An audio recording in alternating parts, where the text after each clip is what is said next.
Se apontarmos para as nossas próprias mãos com um microscópio eletrônico, veremos células, depois moléculas, átomos, depois o núcleo do átomo, os prótons, os quarks, depois as cordas e, por fim, o vácuo quântico.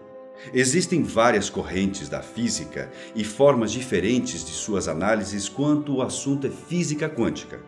Mas existe um consenso: tudo é feito de átomo. A sua mão, a cadeira que você está sentado bem aí, o pelo do seu gato, a pétala de uma flor. Absolutamente tudo ao nosso redor é feito de átomos. Se você quer saber um pouco sobre o universo do átomo, assista ao vídeo anterior dessa série. Alguns estudiosos acreditam que por trás de tudo está o vácuo quântico e que dele emana um potencial gigantesco de energia que poderia explicar muitas coisas sobre a criação do universo. De um lado, cientistas que tentam provar a existência de Deus através da física quântica. Do outro, céticos que não acreditam nessa possibilidade. Se Deus é uma energia que está em tudo, presente em todas as coisas do mundo e que emana a sua força sobre nós, o seu nome poderia ser vácuo quântico. É isso que muitos estudiosos acreditam. Eu sou Uriel Martínez e esse é o Porquê das Coisas.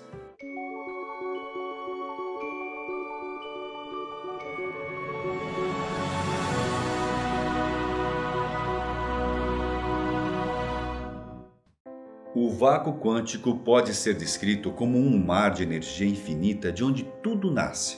Esse oceano está por trás de todos os átomos que constroem o mundo, como se fosse o primeiro tijolo de uma construção. É através da energia desse vácuo que a matéria passa a existir. Mas se somos realmente energia, será possível o nosso pensamento criar a nossa realidade? Um experimento que abalou o mundo científico nos deixou esse questionamento. Os cientistas colocaram em prática essa experiência pela primeira vez há mais de 200 anos. Eu vou te explicar bem melhor. Dá só uma olhada. No mundo que vivenciamos, se jogarmos bolas de gude em uma parede com duas fendas, elas se comportarão como o esperado. Passarão pelas fendas de forma aleatória e marcarão lá do outro lado duas colunas de impacto. E se colocarmos essa parede com duas fendas dentro de uma piscina, o impacto na água causará ondas que passarão pelas fendas e do outro lado criarão infinitos pontos de impacto. Sabendo disso, vamos para o outro lado da experiência. Esse mesmo experimento feito em um universo microscópico possui resultados incrivelmente bizarros. Pegaram então um único elétron. Só para você saber, essa partícula é 10 trilhões de vezes menor do que uma bola de tênis. E então ele foi disparado sobre uma placa de metal com duas fendas. O resultado foi muito estranho. Esse único elétron foi capaz de passar pelos dois buracos ao mesmo tempo, criando do outro lado da parede pontos infinitos de interferência. Notaram que ele não agiu como partícula, e sim como ondas?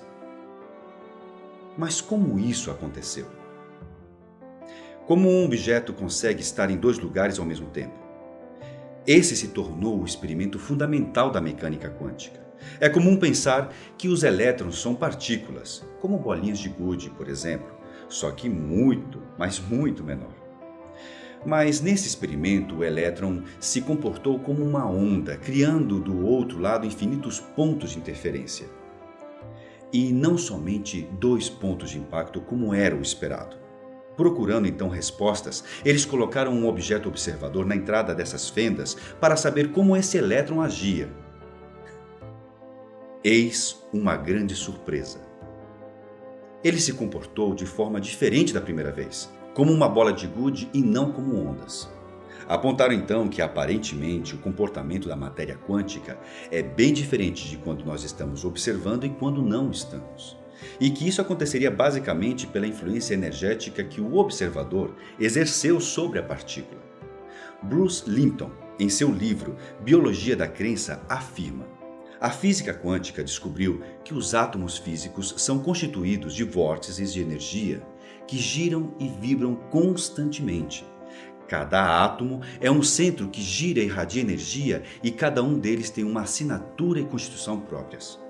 Por isso, emitem coletivamente padrões de energia que podem ser identificados. Todo material no universo, incluindo você e eu, irradiamos uma assinatura energética única. Quando o elétron foi observado, interferiram no seu rumo. Isso levou alguns cientistas a procurarem explicações e a formular teorias sobre esse assunto. Algumas linhas de estudo acreditam que essa é a prova mais concreta de que o pensamento influencia tudo ao nosso redor, da mesma forma que influenciaram o elétron. Em outro teste feito em laboratório, os cientistas conseguiram fazer com que duas partículas se interligassem.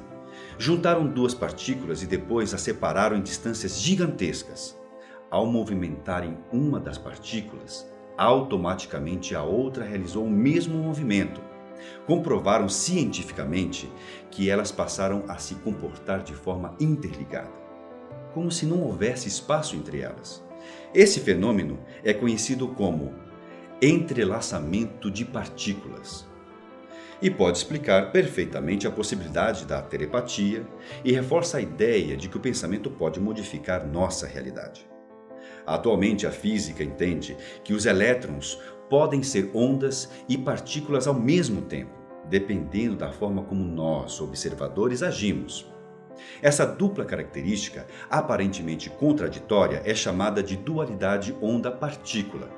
E isso explica muita coisa, além de abrir milhares de possibilidades sobre o universo.